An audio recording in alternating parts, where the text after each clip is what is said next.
everybody, and welcome. I'm really glad you're here today.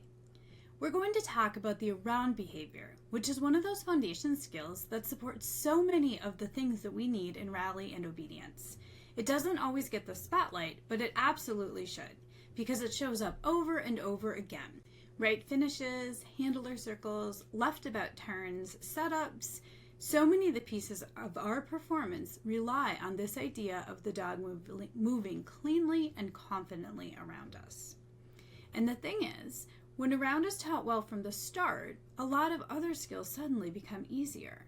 The dog understands how to move around the handler with purpose. They know where they're going, and transitions between signs feel smoother and more efficient.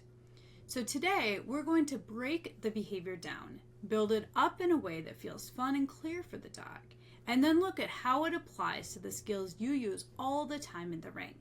By the end of this hour, I want you to feel like you not only understand how to teach around, but how to use it to create cleaner, faster, and more confident performances. Around. Okay. Close.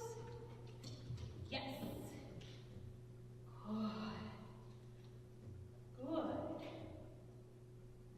Around. Close. Yes. Nice. Right side steps are one of my favorite ways to tighten up the dog's around. If the dog tends to come out wide, the right side step will clean that up quickly by pulling the dog into the handler. When I take a small right side step, I'm shifting my body just enough to invite the dog into a tighter, cleaner around. It prevents that big, wide swing that some dogs like to take. What I love about using side steps is they don't interrupt the flow at all. The dog doesn't feel managed. They simply feel that the path makes sense.